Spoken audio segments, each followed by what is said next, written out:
Hey everyone, Douglas here, and welcome back for the second time tonight to the MMT Macro Trader live stream. I think we got it right this time. I don't know what the heck was happening. Maybe my kids were just uploading some massive files or something. But had to restart the router real quick. Everyone, welcome back to the MMT live stream. Thanks everyone for coming back. It's a new link. Obviously, if you've made it here, you've realized we're on a new link now. But anyway, welcome, Bijou. How you doing, man? Thank you. Great. Really happy to be finally back in the place in cyberspace. Nice. All the MMT superheroes. Can someone type something in chat? just to make sure I've got chat working properly. Yeah. All right, Josh. Thank you, man. All right, stream seems to be good. Everything seems to be back up and running. God, that Fitch downgrade is hitting me hard already, man. I didn't What's know. the channel? I didn't know. What's the fiscal? I didn't know that when they said they were going to downgrade the U.S. rating, they meant my upload speeds. What? Indeed. All sorts of my God. Unforeseen consequences. Yes. Externalities. Jeez, I take all the jokes back. Fitch, you guys are a reputable rating agency who clearly understands monetary policy and the implications. Just let my stream work, okay? Oh, man. Yeah, sorry about all that. Take it all back. The federal government really does borrow from the private sector. It's all loanable funds. And they borrow electrons from the internet. Yeah. And they didn't give us enough in the private sector here. Yeah, Josh, they saw my video from last night and said, screw this guy. Oh, you did the video last night? I did at midnight. I couldn't let it go, man. I just couldn't let it go. It was so yesterday was such a dumb day. Stupidity after stupidity, and then for Fitch to come out and say what I don't, I mean, here's the thing. I said this in the video last night. To a certain extent, there is a risk that we just shoot ourselves in the foot, right? I don't disagree, but that you can't apply any similar metric that you would apply to a corporation, to a government that is, the sovereign issuance of its own currency, has no debt denominated in a currency, is not pegged to anything. Those are just two separate worlds, and for Fitch to come out and do that, it's disheartening. I mean, I said this in the video too last night. And as a citizen, as an activist, it's just so disheartening that we are still here. Bijou, I know you're a little older than I am, so I'm sure you remember the discussions even further back. But listen, after the great financial crisis, it was, we're going to become Greece. We're going to have this major debt blow up. And, for 15 years, the last 15, 20 years of my adult life, it has been a constant, well, we're going to, the debt's finally going to catch up. The debt's finally going to catch up to us. Finally, this time it's going to crash. It's finally going to catch up to us. And yet, it's because of the massive increase in the debt that this economy isn't in recession right now. I think that's the kicker of it all. Is not only do they have it backwards, but they're doing it at a time where this economy is just barely plugging along, barely making it along, with the only thing propping it up is just bass backwards, trickle down thing that we have going on. So. No, I do. You're right. I do know this. This happened way back when I was a youngster with New Zealand. When we got out of our inflation period, which was, again, it's basically an OPEC phenomenon, and we were trying to build natural gas at that time and all sorts of things. Mm-hmm. And I remember we had a lot of immigrants. They actually came into my school, which is a little old school, sort of in a fairly small urban town, and we had these immigrants come in. There's just natural gas field workers from, I think, Spain or somewhere, I want to say. But and then we had a big change of government, and a Labour Party government came in, and of course they were just more neoliberal than the Tories, and so we got crushing austerity for a while, and the sell-off of state assets, and all these new SOEs that were sort of having a mandate to sort of make some profits and return them to government for no reason, and so it was called Rogernomics. Have you heard of that in New Zealand? Rogernomics? Apparently it was like, no. Yeah, Rogernomics. Roger Douglas was our finance minister. Okay. The left wing or Labour Party neoliberal. Of course, nowadays he's more right wing. But it was the same thing, right? It was more extreme than Thatcher and Reaganomics or Thatchernomics. Okay. And New Zealand was held up as this sort of model country for neoliberalism at a certain time. Okay. And it was the reverse. So all the credit rating agencies were upgrading us from, we maybe did 2 or 3 upgrades from whatever A to AA to AAA plus or something. I don't know. Yeah. And even so back then, of course, they didn't understand. But it was it was a huge psychological boost. Psychological. So it kept our government pretty popular for a while. That we had this great stock market that and a whole lot of investors were sort of making good too at that time, really making big bank, and we had a kind of explosion in millionaires there. And all the time it was like the working class were waiting. Oh yeah, so prosperity will get to us eventually because of all these neoliberal reforms, and that never happened. In the late 1990s, we kind of rejected a bit of that, but not enough of it. So we know about the credit ratings. And I'm sorry, what year was this?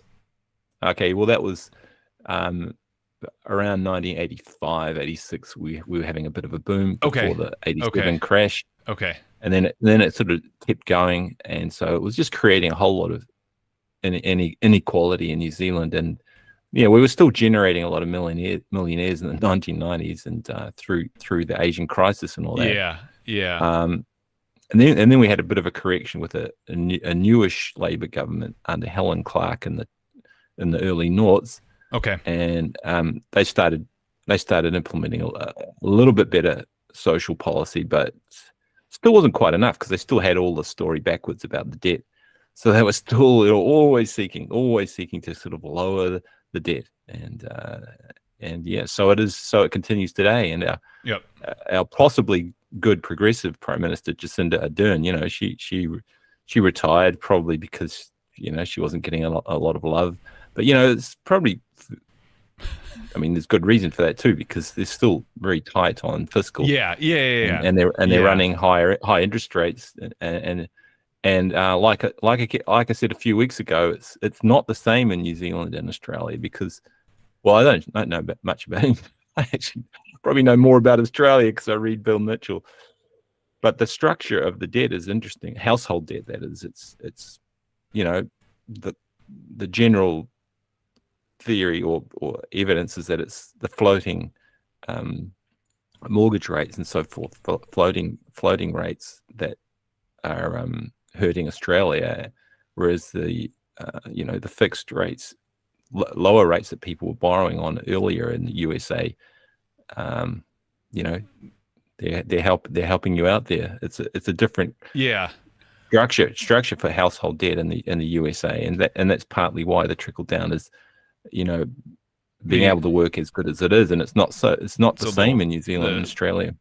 Little hampered. But I would also say the fiscal side for New Zealand and Australia is far less. I mean, right, heading into this point, right? What's the public debt to GDP for New Zealand and Australia? Yeah, it's not. It's not to the level. So quite. Not to the same level. So the fiscal impact of the higher interest rates wouldn't quite be as potent as in the U.S. And then exactly. Yes. Yeah. That's exactly right. Yeah. Yep. Okay. Yep. That's all. And then there is the immediate restructuring that has to happen, is what you're saying, underneath the way the debt is structured in, the private debt is structured in. Yes. Yeah. The private debt. It'll keep going up with the interest rate. Okay. So if I get a mortgage on a home here, I mean, I'm locked in for 20 years at whatever 3% or whatever we got. Yeah. Okay, that's not the case. Not the case for a lot of home. Mortgagees in Australia, and probably the same in New Zealand. Okay. Yeah. Okay. And I mean, obviously, I think there are a lot of other structural reasons too why trickle down from higher rates isn't working the same. But It's probably one of the major problems is we don't achieve fiscal dominance the same way you guys do, because we don't have that high government outstanding debt, and the interest rate structure on household debt is different, more floating, less fixed. But I'm just. It does make me wonder if the U.S. did have a more floating, like, if everything was adjustable rate, that would the U.S. be facing a similar issue, or would the offset still be there for additional interest income? Be there. Yeah. Good theoretical question. Yeah. Only a decent model could really say. But could figure that one out. Yeah, it could still be working. Yeah. The other thing too is, I know Australia, Canada's in a similar boat though, right? Where I mean they're very sensitive to the cost of like oil, and they're also very sensitive to the cost of what their exports are. And we had that kind of deflationary wave in 2020 or in 2022, and it makes me wonder as well. Since they're so reliant on the rest of the world sector, net exporting to get those financial assets in, that if that was relatively depressed, and then you have the fiscal side as well, not quite there, if that is an offsetting aspect of it as well. Speaking of which, that was actually one of the things that was part of the discussion I had with Bob Murphy. I did have my talk, by the way, everybody, last Friday. With Bob Murphy. I believe it's going to be coming out maybe this Friday or Saturday, because I think he kept saying it was episode whatever, like 284, and he published 283. Okay. So that should be coming out. Check it out, the Bob Murphy Show. We had a really good discussion. We never really got into much debating though. It really felt like a good hour and a half discussion to just kind of what is MMT and the basics of MMT. So it's good. It was a good discussion, and hopefully. So go ahead. Yeah. No, so a lot of my predictions were wrong. So he was very. It was really congenial, pretty good. Yeah. Although, you listened to it. You listened to it. Yeah. I give you my end. Yeah. Yeah, did it on my train trip.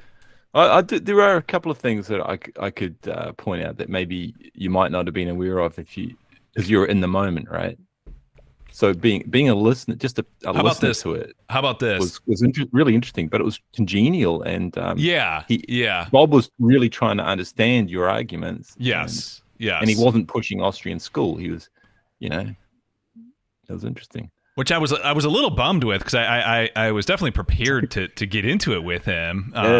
But maybe that'll happen next time. Maybe it won't. Maybe there won't be a next time. But he certainly seemed to want to understand. Oh, there definitely should be a next time. Yeah, hopefully there will be. We'll see. I mean, his call is that we'll be in recession by April 1st, 2024. So if we are still not in recession by then, then that'd be a good excuse to get him back. Yeah. But also there are a few things that I don't know. Can you send me his email address or something like that, or can I contact him? Because there's a couple of things he still didn't understand. Yeah, I mean, it is what it is at this point. He doesn't want to understand it.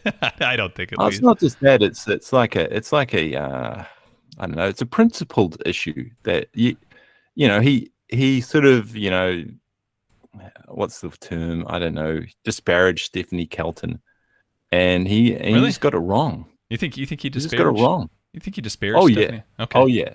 Okay. Because he was just like, Well, how does this go? How does this sound? No. Hold on. Time out. Let's discuss it next week. Yeah. Let's discuss it next week. He'll have it out, and then everyone can listen to it, and everyone can chime in, and then we can have a full discussion. You guys can all tell me where and what I should have said differently. I thought it was a good discussion. Speaking of discussions too, everyone, I believe it's on the 22nd of August. I'm going to be on Adam and Sitch's show, tentatively speaking. They got a big live stream that happens here on YouTube. Adam and I have chatted a little bit on Twitter. He's, I think he would call himself an MMT proponent, and kind of wants to get his audience a little bit more aware akin to MMT, and I think he appreciates the way that we kind of present MMT here on the MMT. Which one is that? It's called, I think it's called Adam. Who is the MMT proponent? Adam is the guy that I've been talking to. Yeah. Oh, Adam. Yeah. He's the comedian guy. Yeah. Yeah. I've listened to their show a few times. They definitely dive into some of the more political stuff, which I consume, but I'm never going to talk about here. All right. We'll stay out of those topics, but that'll be something to look forward to as well. But then, again, I would imagine that the Bob Murphy discussion will come out this Friday or Saturday, and then next Wednesday, you guys can all dog on me for how I should have been. Does he put that out on his own website, or does he also upload it to YouTube? Yeah, it's uploaded to YouTube. We did a video version of it, and then he also has the Bob Murphy Show. It might be like bobmurphyshow.com or something like that. So if you Google Bob Murphy Show. All right. It'd be interesting to get some feedback on that, man. I thought you did really well. And yeah. All right. Let's see what else. Let me give some shout outs here. Zero Shot, welcome. Thomas, welcome back. Good to see you. Josh, how's it going, my man? We also got Ghost on the Half Shell.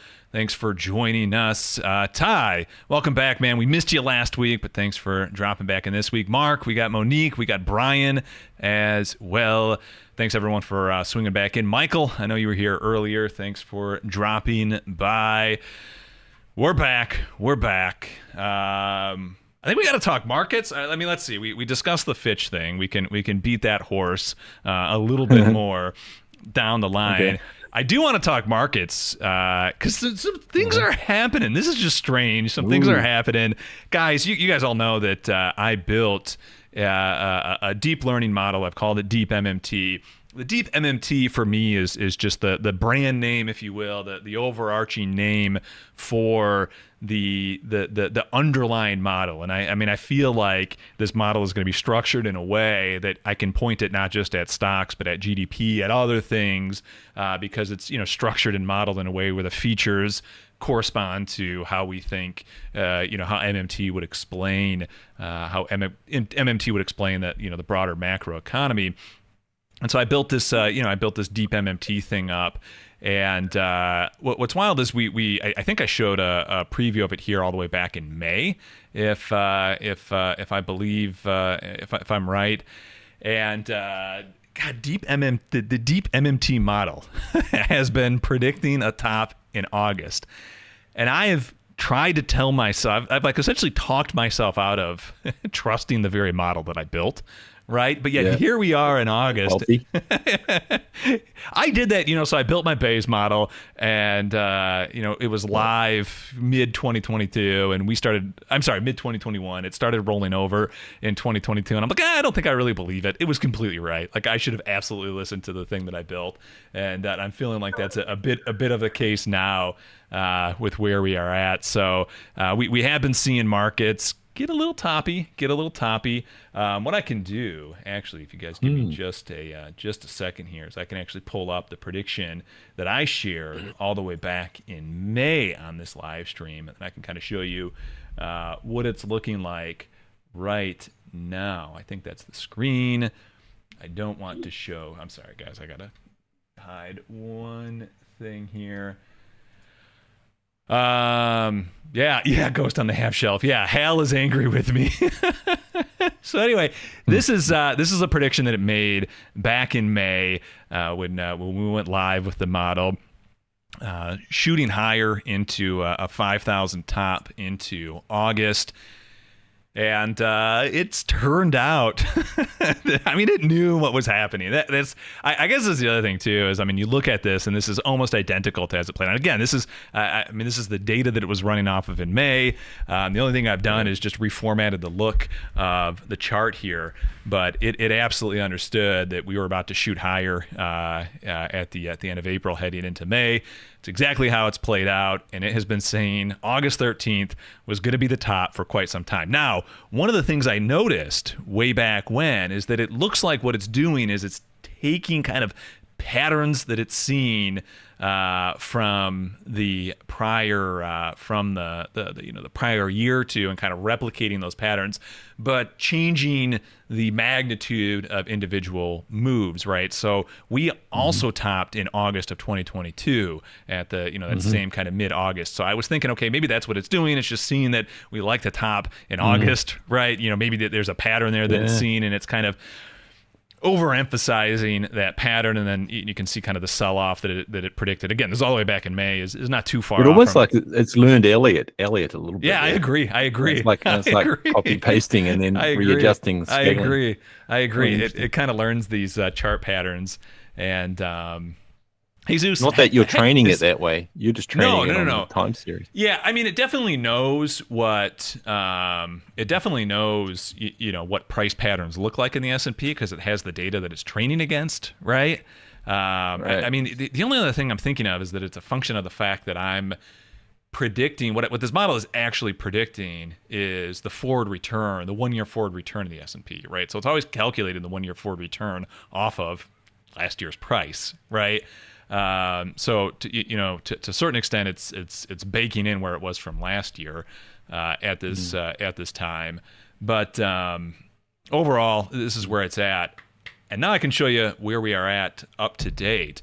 And this also leads into the fact that actually, let me do something real quick. This also leads into the fact that we have officially launched the data dashboard after a long a long wait to get that up, but we've officially launched the data dashboard. So if you join the MMT Macro Trader Patreon over at patreon.com/MMT Macro Trader, you get access to the data dashboard and all the tools that I use from a day-to-day basis to trade, invest, and kind of know where we are at. But here's the updated look from the deep MMT model.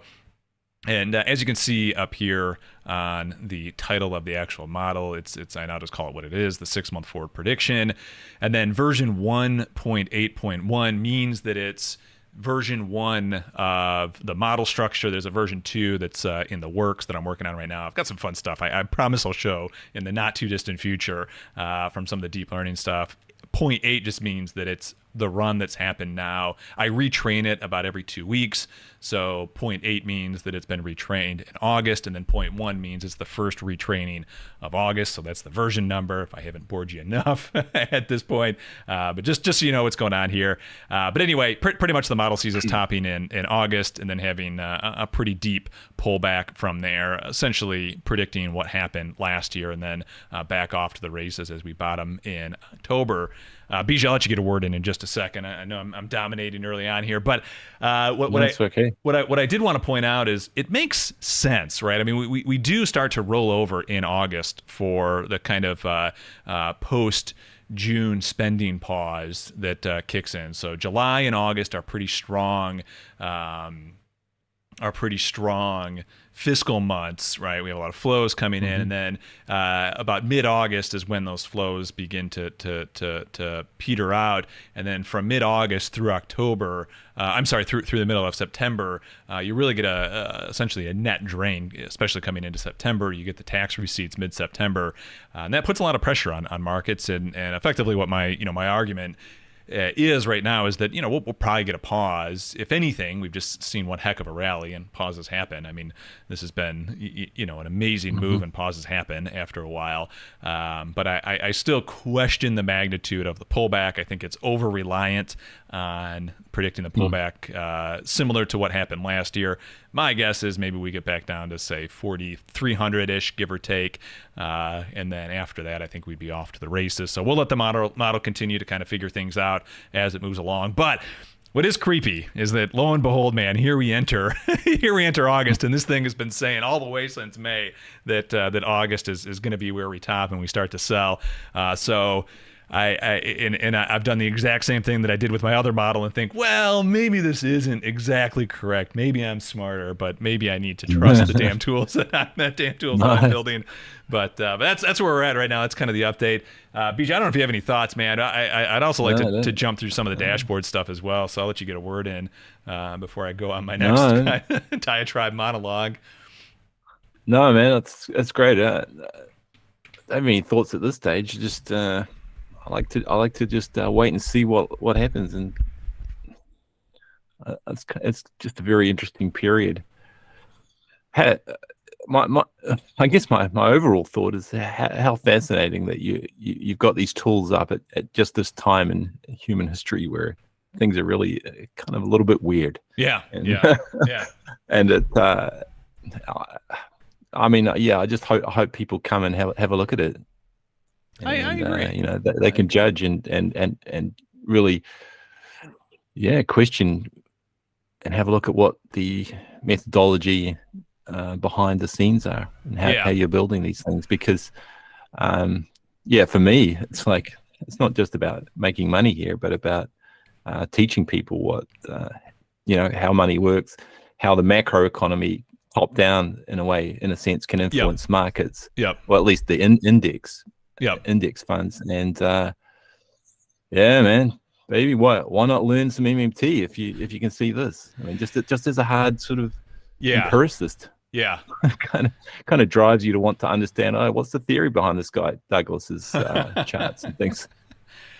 Hopefully get some curiosity out of it. And I agree. Awesome. I agree. I mean, I think that takes a while, right? Yeah. So the model seems to have learned some lags and learned some patterns. And I mean, it's not to me, they're not thinking brains, but so you're using anthropomorphisms when you talk about it in that sense. Correct. But I still think it should make people curious about MMT, because that's what you're using as your sort of thinking behind how you structure the model. The base structure, the features, the determination. Yeah, absolutely. All of that stuff. I'm excited for the future, and hopefully getting more people on board learning. One of the things we got to get going on is so right now the dashboard still uses some manual input.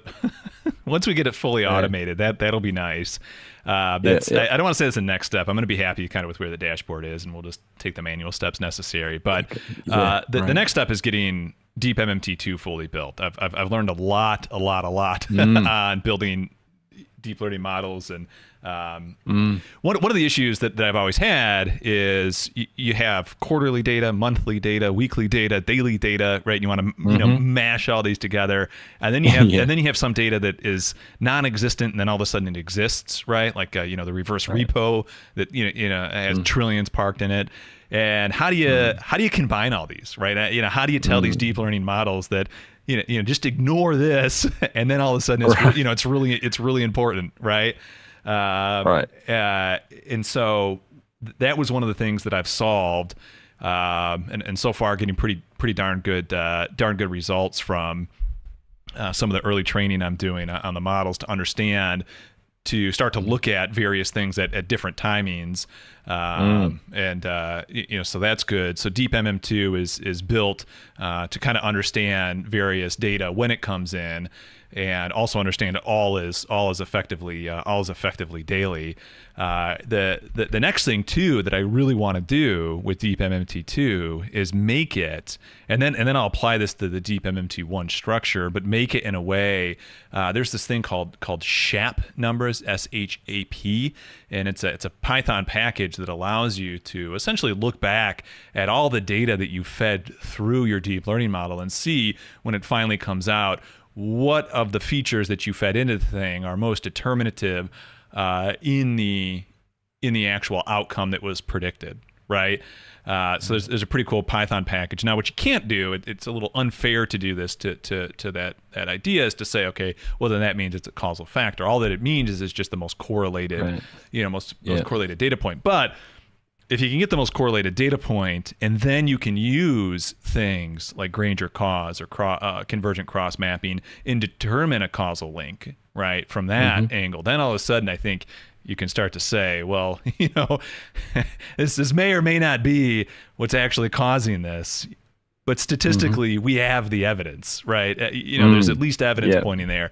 And that's one of the things that I'm very excited to fully figure out, that I think you need each line in this step to piece together, which is, the statistical tests, understanding the relationship between feature and prediction, the actual deep learning model to learn from it, and then, okay, from everything we can tell, is this what the deep learning model is actually doing? That's what I'm excited for, and I think, Bijou, that's something that you guys can all, on the activists and on the education side, can absolutely run with, right? And so that's my kind of hope and dream with Deep MMT1, is to make it in a certain way in which and have it in a structure that is not just applicable to stocks, because deep MMT2 I'm already going to start to involve and put in there like volatility data, kind of hedging data, all that sort of stuff. So I mean it's going to go so far away from broader economic data, really focused on the financial sector, but I want to have deep MMT1 be the model that is just kind of broader economic data, so we can point it at more than just stocks. We can point it at unemployment easily without having to totally re-engineer the features. So that's kind of the idea there. Then they would each be their own thing. Obviously, for traders, deep MMT2 is better, but deep MMT1 we could then easily hand off to anybody to just fire off at whatever it is they think they need to fire off at. So that's the plan, guys. That's the plan. Laying it out there slowly but surely. We'll get at it. Every live stream we'll try and trickle out some more findings, some more fuel for the MMT fire. But that's kind of what's on my plate right now. Awesome, man. What a great summary. Thank you. I don't have much to add to that. That was okay. Excellent. I do see we got chat firing off as well. Let's see. We got MMT being mentioned on Real Vision. The comments get blocked. God, when I really started getting into macro, Real Vision just got off the ground. And I subscribed for a few weeks, and then they just really started getting into the crypto stuff, and it was just it was game over from there. And I can only imagine how much money they've lost, people. But so be it. So be it. It's brings more people to MMT, hopefully. Were they giving financial advice, not just overviews? Yeah. I mean, pretty much. Yeah. The founder of it, Raoul Paul, was very bullish crypto at the end of 2021 at the absolutely wrong time. Wild rides. Bijou, I don't know if you had anything. I've dominated the first hour here, so if you got anything to jump in at, I'll let you take over for a minute. I don't know. Okay. There's Vladimir there with a comment on Canada. Yeah, let me read. If you want an MMT lens on Canadian immigration, it would be, well, you've got a lot of people there. You just got a lot of labor come in. It sounds to me like you better employ them.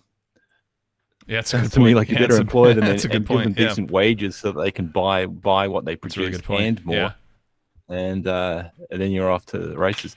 One thing in New Zealand that we suffer from a little bit is fall off in immigration, and yet we have a lot of sort of right-wingy type politicians who don't want immigrants flooding into New Zealand, but in a lot of sectors we have labor and skills shortages, and we find it hard to get people in here. So and yet at the same, it's like double-edged thing, or talking out both sides of your mouth, because politicians on the other side of the aisle will say that we need more skilled labor. The other side of the aisle say no to immigration. So it's just like, I don't know, where do you get people that we need to do the work from? And then you come here and it's like, well, we still have Nauru thinking, and so no job guarantee yet. We're still running an unemployed buffer of labor. So yeah, that would be the MMT lens on it. Is just go to full employment, do fiscal from the base, not from the top. But yeah, I mean, no, they're not listening to us yet. I think I'm starting to edge more towards Douglas's thinking that maybe the finance sector will listen to MMT first because of what Douglas and people are doing, just showing them that it kind of just works in a gets the job macro or gets the job index. Done. Yeah, but I don't know. I'm still got to bob both ways on that.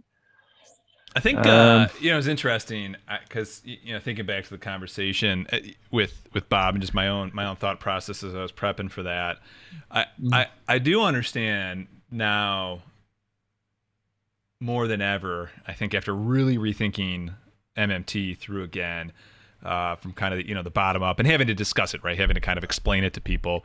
beyond just the things that I feel very comfortable with and have gotten into. The whole tax-driven currency thing is so important. I mean, and the government is a monopoly issuer of the currency. I get your instinct to want to make that the the most important thing, the first thing to discuss, and how important that is, because I mean, Bijou, I agree. You get that wrong, everything else falls from there. You get that right, and then all of a sudden you realize what it means for the government to operate, and for the government to provision itself. And part of that provisioning can be a job for everyone. Part of that, a job guarantee. Part of that provisioning can be certain services for public consumption. Indeed. And so it's. I do think, though, to get people to listen, right, that normally just wouldn't care, because I think the most apathetic,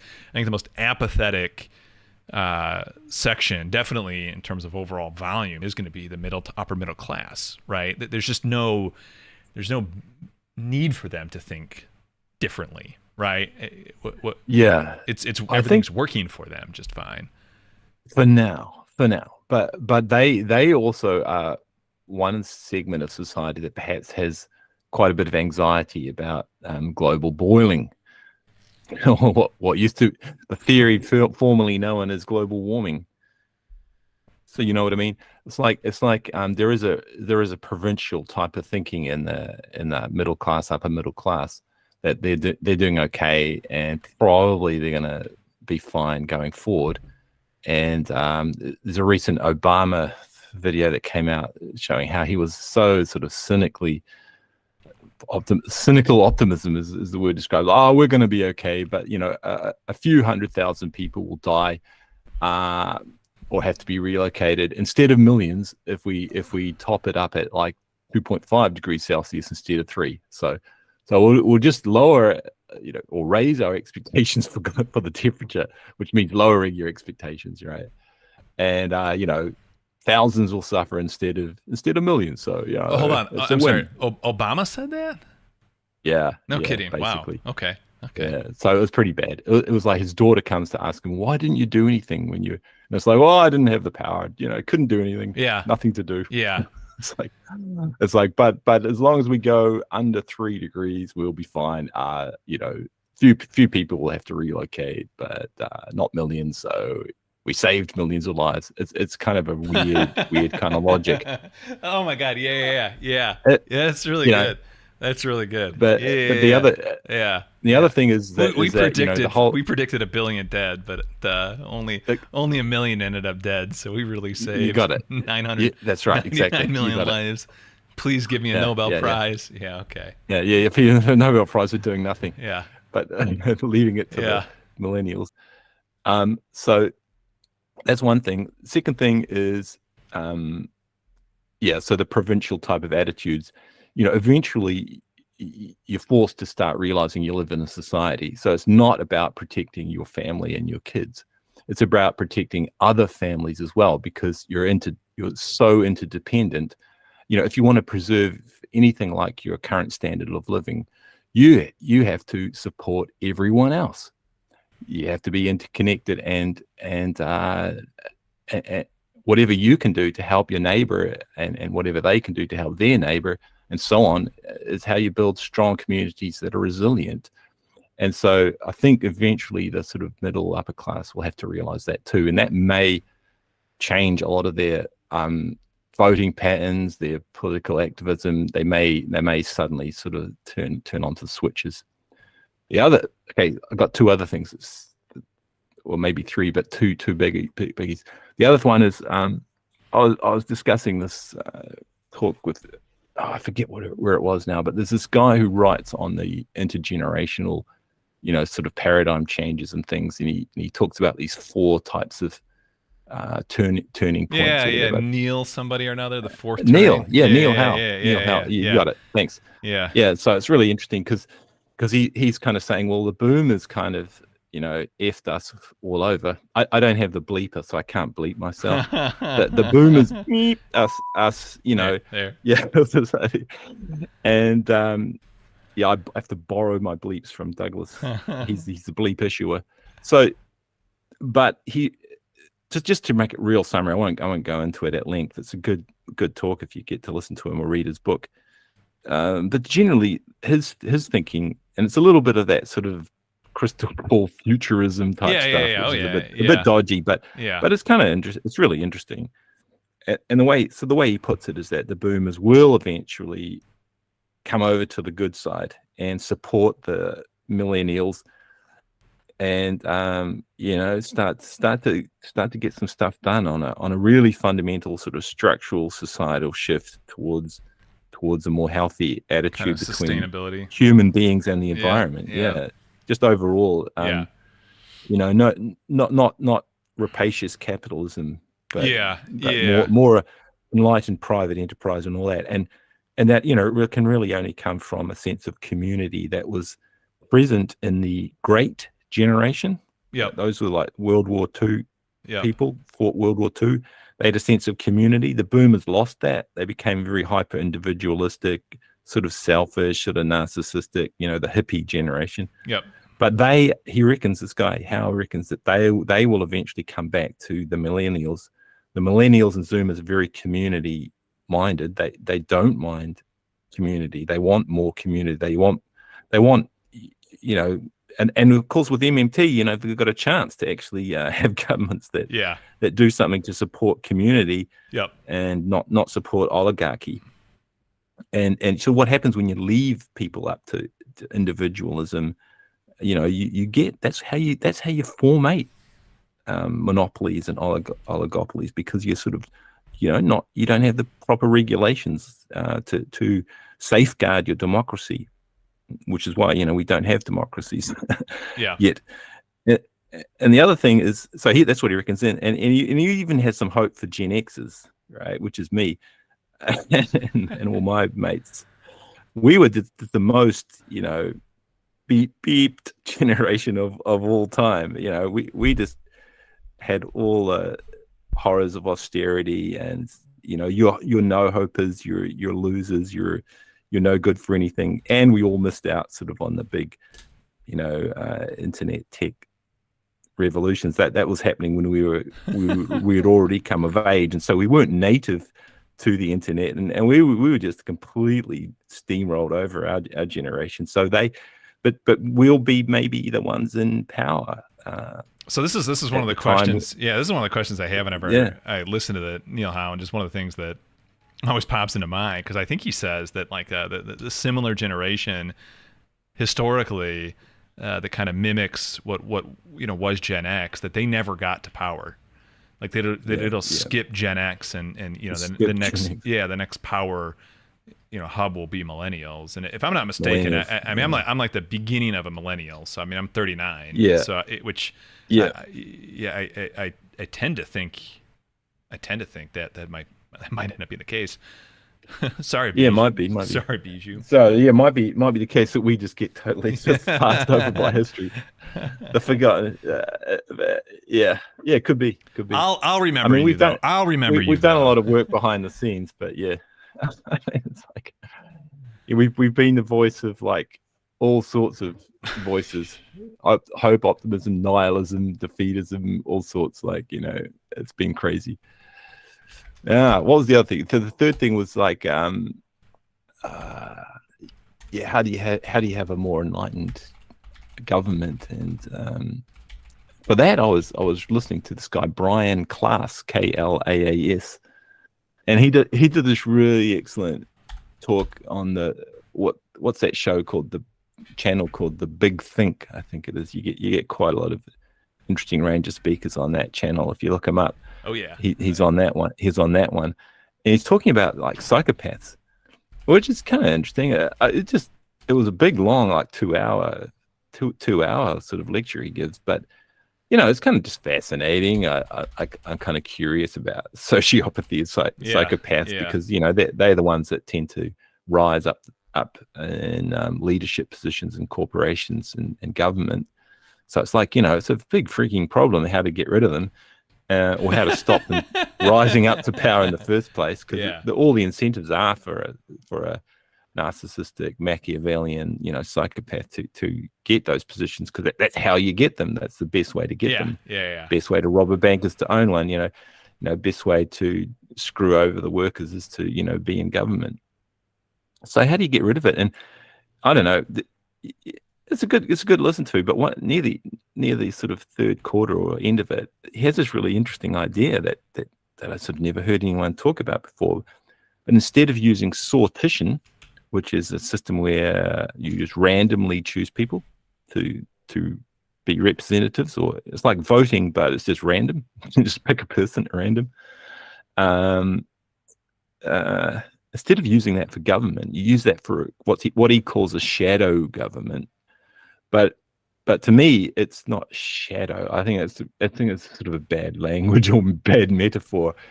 It's open, transparent, and it's a epi-politic government, which means it's sort of above the government or external to government. So they would have access to everything government leaders do, but they would have no executive power. So they would just be a voice of the people, randomly selected people, and so no one has to listen to them. There's no force of democracy happening there. But I mean, it doesn't have to be sortition, but it could be something that you also select from a citizenry, but via some other means than electoral politics. Anything of that nature could work, but sortition doesn't seem like a bad one. And they have a voice. They get to say. They get all of the other powers of speaking and media time and everything like that, and resources to do their work as the actual voted or elected government. And so that's kind of cool, because then you can, I don't know, that one or two Gen Xers might be able to actually have some sort of influence, take some claim, and it's like an influencer type of thing, but it's not, because it's not, you don't relying on celebrity. It's not relying on people having great power or great money or anything like that. So yeah, that's a few things on that. Oh yeah, last thing, if you let me get in one more thing, is that all right? Go for it, man. Go for it. So and the YouTube recommends sometimes seem to work for me. So I also click on this one by this guy, Daniel Schmachtenberger, I think his name is. He's a really interesting character. He's sort of like a futurist. So immediately to me, that's like, my antenna start beeping away. It's like, this is going to be a bit weird. It's going to be a bit crazy, but I'll give the guy a listen to anyway. So I have a listen to him, and I think I've come across him before in the past, but anyway, had an interesting trajectory, because he started off like as a teenage sort of eco-terrorist. I think what's his name? Unabomber guy, Ted Kaczynski. Yeah. Stuff like that. Like, we just got to reduce human population. So let's just release all these bioweapon viruses and just cut the population down. Basically, Thanos. And so then he actually, studied a little bit more and matured a little bit, and sort of went more into the Greenpeace, and I think he works with some intergovernmental agencies maybe nowadays, and as a sort of strategist, a bit of a futurist, and so maybe a bit of an influencer in sort of low-level government or UN type intergovernmental agency type thought spaces. And just really interesting to me, because he has a lot of the whole rhetoric about fear of all sorts of existential crises. So that, like, for instance, nuclear weapons, he says, are not an exponential form of crisis, because you don't just replicate nuclear weapons exponentially, but you can exponentially sort of replicate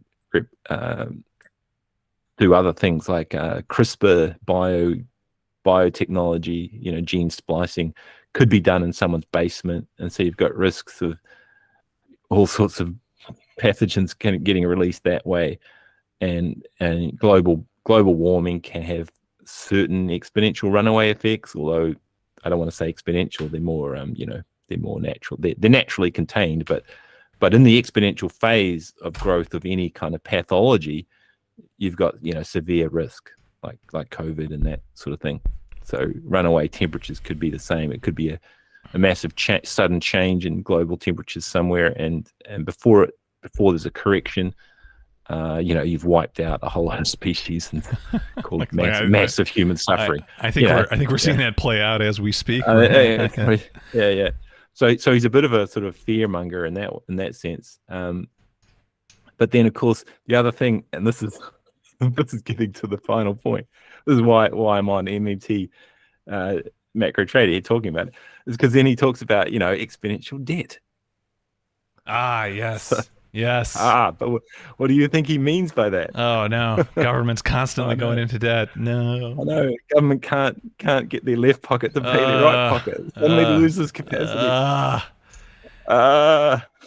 This is if there's any message I want to get out to just kind of the broader, financial economic public, it's that you and I specifically see this in spaces on the left that I think are well-meaning and understand that there can be some sort of cooperation, there can be some sort of public good, all that sort of stuff. That we don't have to have a neoclassical monetarist understanding of money, right? Like, yeah. I mean that it's really going back to the boomer thing too. How the boomers screwed over everybody. I mean, I to a certain extent, I think is the ones who kind of took the torch post World War II and built up the society that we all live in now, right? So I mean, from the 1960s, late 50s into the 60s forward, what exists today is because of that. I think there's a lot of good that came out of that relative to generations past. I mean, obviously there's a lot to fault them for, but the fact that they were so just driven to I don't want to say commoditize, but to just make the monetary system purely transactional in the sense that there is no, human component to it, right? I think that's I think that's the one thing, kind of the fight, what we just generally call the financialization, but to just completely remove this is as I was doing some research, one of the videos I ran across just because it's. I think what a lot of people miss in the money story is we all get this idea that money is just an extension of barter, right? And that money just, was the natural evolution from barter. You and I can't trade coconuts and cows forever, right? Eventually we want a shared medium of exchange, and that every transaction can always just be reduced to, utility maximization. Right. And that was just put on steroids in the financialization of the economy as we headed out of the 70s into the 80s, 90s, and then ultimately in the last 20 years. And yet, when you look at the anthropologic record, what do you see? But there's so much more of a social understanding. This whole idea of an IOU, where I'll give you a gift back down the line, and there were. I mean, it was almost oftentimes it was for the cooperation, but then there was even, some gamesmanship in this too, right? I mean, and there was just such a human dynamic in what, we call money. It just gets completely removed. And reciprocity the good thing is the key. Is Ghost on the Half Shelf is sharing. So, and that is to me the greatest loss of the generation that we had that came out of financialization. And there's just, and that's what we got to get. I mean, but once we can shake ourselves, right? And to me, that's the MMT. Make it off. That's the MMT story. Once we can get that MMT story out there, then all of a sudden we can, that is once again fertile ground to understand what money actually is. In what it means to spend, right? What it means to spend is to take real resources out of the private sector and put them into the public sector, because we know that it's going to be a benefit for everybody, and that we don't want the private sector solving some problems, right? There just isn't. Right. It isn't. The incentives are not right. Yeah, my kids were. They're not aligned. My kids were an AI. Yeah, exactly. And that's okay, right? I mean, it's okay to have things that just aren't going to be aligned. My kids were talking about getting to Mars and maybe mining asteroids, and it's like those are not endeavors that are suited for the private sector, but yet they're so important for humanity as a whole, right? So how do you get at something like that? You say, yeah, it might cost us inflation. It might cost us whatever. But what we're going to gain from it is a human experience that the private sector is just not going to be able to create. And I think that resonates. I mean, I think that story resonates with enough people that it's worth telling. And you got to shake them of that. And Bijou, this goes back to your, the big discussion we've had in the past. You got to shake that from a proper foundational understanding of what money is and what it means for the government to issue a currency. So, absolutely, yeah. Anyway, I actually had a really interesting experience over the weekend. I went on a trip to see my brother, and it was to help out with this study group, and the topic for that particular day was going to be a kind of moral, spiritual economics outlook to economics that begins with all the correct questions. Is like, what do you want for society, and and establishes a spiritual foundations for society, and then you can figure out, okay, well, how are we going to achieve that? And the MMT contribution is it's just so wild to me, right? And like Mosler says this quite a lot. It's like, who would have thought that an understanding of central banking monetary operations would have the potential to just radicalize so many people on the internet. He often compliments and talks about how MMT is a grassroots thing, and it's being driven by a whole lot of bloggers and just people like you and me and everyone in our chat. And I call everyone in our chat, Jesus, Josh, Ghost on the Half Shell, Ken PDX, Ronora, Ty. I call them all. They're all sort of MMT superheroes to me, because they're all doing their little bit. Yeah.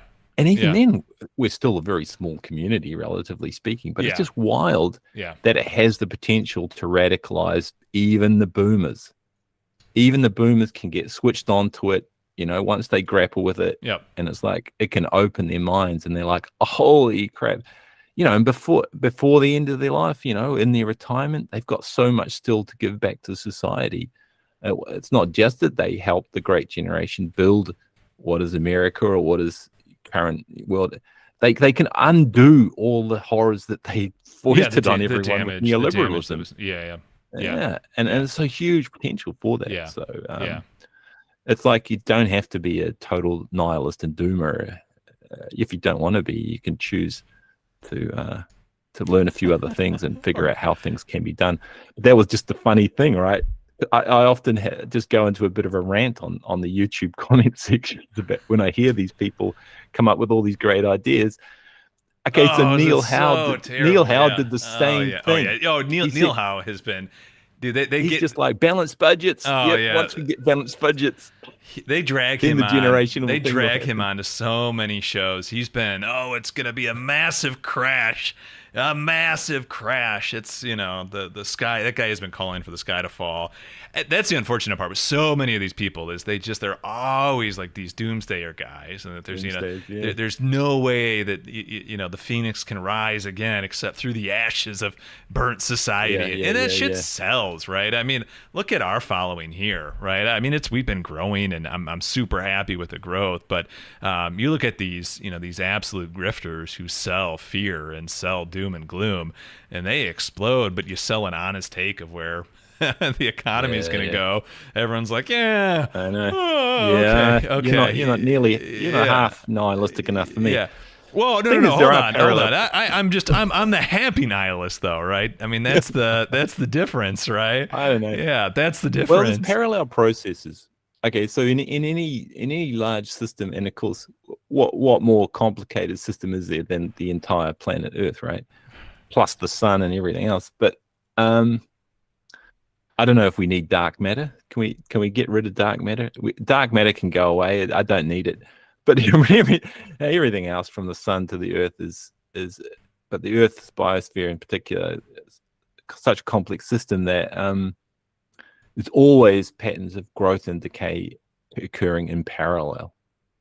And some of those are cultural as well and intellectual. And so at the same time, you've got a lot of people forecasting doom and gloom on all sorts of time scales. Like one is a short time scale is just recession.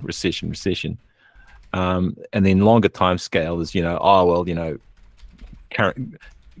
government currencies are going to melt down. They're going to all melt down, and then it'll just be, Bitcoin and whatever. And all these prognostications and that, they're a kind of a, I don't know, they're a sort of like an interesting story of, potential decay. But at the same time, you can also tell stories that are a little bit more optimistic. And, whatever happens in between is going to be a bit of both. It's not like you can average these out. That's what I'm saying. There will be things that collapse, but there will also be things that grow. Yeah. Yep. And it's not like we don't live in a Newtonian clockwork universe that we can't actually do anything about it. We certainly can do a lot about it. And like re-energizing the boomers to play their role is a huge thing. Or just letting them retire and move along. I don't know. Well, yeah, that's the other option, Oh man. But,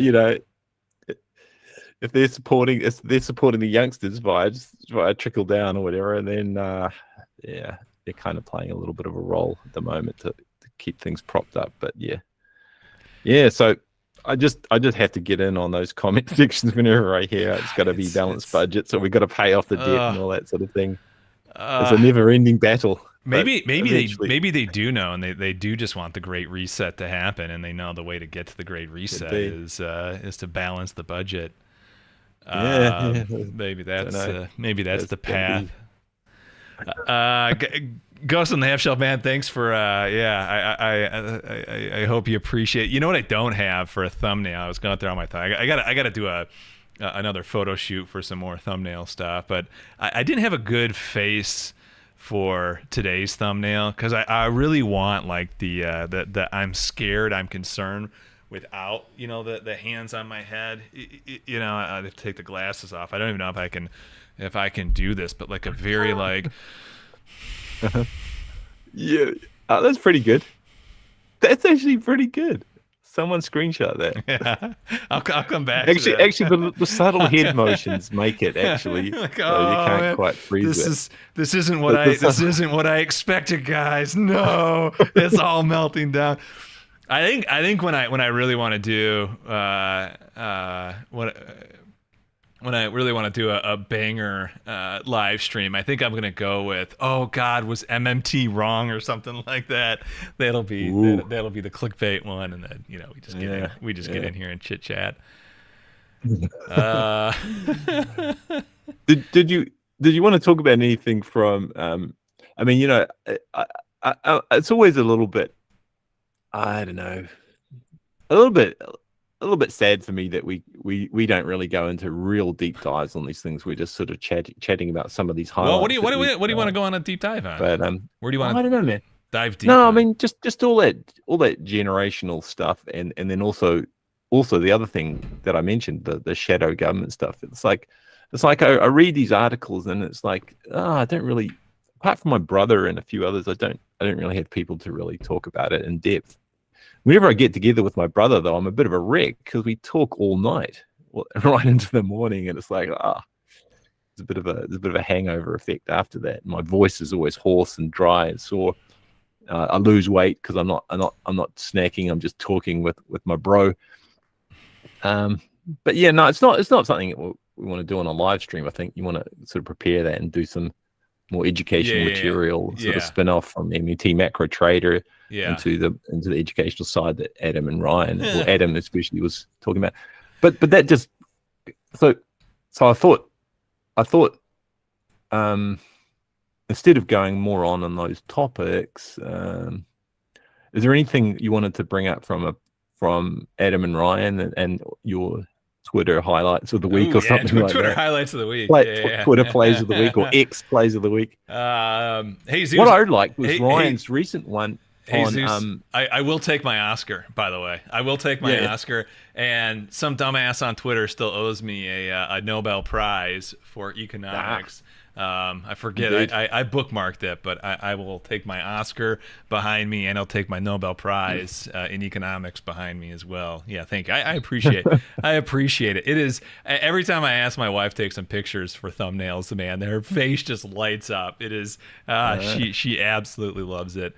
She absolutely loves it. It is the highlight of her day when I have to go look like a complete fool, and you feel like a fool, man. You absolutely feel like a fool. I think to myself, I can't believe my life has come to this. I am making faces in front of the camera. My son walks in. Yeah. He's 15. He's like, what the hell are you doing, Dad? Like, how do I explain to my kid that this is my life? Yeah. How do I explain to my kid? This is what a comic does. Come on. Yeah. Dad, I thought you were building economic models. What the hell? No. That's only the half of it. Let's see. Adam and Ryan. It was interesting. Ryan's one shared from the Doomberg, how they're getting off Twitter. Oh, yeah. That was an interesting little read. That's one of them. Yeah, Twitter is it's research. Yeah, exactly. It's research. Son. Just gonna run. Dad, I thought you were doing economic modeling. What the hell? There's deep psychological face research. Did we what? What do we talk? What have we gone over the updated? I don't know. You tell me what you want to hit on next. I thought I was asking you. I had a couple of things from episode 16 of Applied MMT. Oh yeah, our friends over at Applied MMT. What is? Hold on a second. What is today? Today's the 2nd. So that podcast came out on the 26th. Did we talk about it last week? No, we didn't talk about it last week. Okay. No, and actually, it's been a while since I kind of forgot. So I kind of forgot. Okay. But well, let me set the stage. Hold on. Let me set the stage. Yeah, go ahead. Applied MMT podcast. They're our buddies. We've got some things in the works, so make sure you check them out. That's the website. Okay. Get at it. Go ahead. Oh yeah, so after Ryan was on the liquidity drain thing, which is good. People should listen to that, at least to know how a good way to respond to all the crazy fin bros. It's more, to me, the more interesting bit was more towards the end, and there are some things that Ryan was talking about, and I thought, oh, hang on, he's only telling half the story. Oh, by the way, I think Ryan's probably going to be listening into this, doing his household chores at some stage. So, hi, Ryan. Thanks for this. This is good. So, at one point, you remember he talked about how it's crazy that MMT really hyper focuses on inflation. The inflation constraint. Oh, yeah, right? yeah. Right, and it's like everyone says, "Oh, well, MMT is if we do MMT," which nowadays is just such a joke. If we do MMT, it'll be inflationary, hyperinflation. But MMT is the only school that really is serious about inflation. I mean, partly because we know what the source of the price level is. Yeah. But so 1.1 MMT is hawkish on inflation. Bookmark that. And then point 2, only MMT was sort of predicting a booming economy. And I put economy in quotes. Yeah. Because I want to come back to that, because that's that whole Steve Grumbine situation. Who's that? Is that Grumbine. So it's like you get a lot of flack from the more lefty MMT is that we're not prefacing everything by saying, well, it's not actually a great economy. It's great for stocks, it's great for investors, but it's freaking shitty for almost everyone else, right? So you almost have to sort of say up front, like, this is a really bad economy. This is not what we want to happen. And yet MMT still was predicting that it would be a boom time for stocks. And overall, the macro economy looks healthy if you just look at, sort of leading indicators, and you forget about class divisions, and you forget about distribution of output, and you forget about wages share of profits in that. And so it's a terrible economy, really. But the MMT victory laps it's based on correct understanding, but it's like it doesn't play well on social media. So the Grumbine situation would be, well, you guys at Applied MMT Macro Trader, and Warren Mosley, you're just freaking tone deaf, man. You can't be saying this to people who are suffering. Okay, so that's one thing. Two things, right? The first thing, MMT is hawkish on inflation. The second thing is MMT predicted a booming economy. Now, I invert those, so I'll repeat number one, MMT hawkish on inflation, but invert it. In fact, MMT is bullish on inflation. That's what my point is. We can have inflation if it is done in a progressive manner from the base of the economy. The government can always regauge the currency. Yeah. So the extreme case for that was when a foreign monopoly like OPEC bumps up the price of oil. Any currency monopoly government can regauge their currency in order that the effect of the oil shock is not as severe. They can always do that if they have a floating exchange rate and a non-convertible currency. If they have a fixed exchange rate or a convertible currency, then they have the constraints, right? And they can't necessarily regauge without suffering some other effects like either inflation or more unemployment or both, depending on how they do it. Okay, so in fact, it's not really that MMT is bullish on inflation. It's just that we're bullish on we can generate inflation anytime we want. And sometimes if you do it by increasing the lowest wages, say with a job guarantee, periodically you can just increase the job guarantee wage. You don't have to index it to inflation, but you can just periodically increase it. So it's a one-off adjustment of the price level rather than technically inflation. But if you want to just continually adjust upwards the job guarantee wage and not do anything else, like not inject currency at the top end of town through interest incomes to only the rich, then MMT understanding will allow you to do that. It's just a policy decision. Yep. So that inverts number one. MMT is hawkish on inflation, but also MMT is bullish on inflation. It all depends on how you do it. And number two was MMT predicted the booming economy, but number two inverted is MMT also predicted a shitty economy.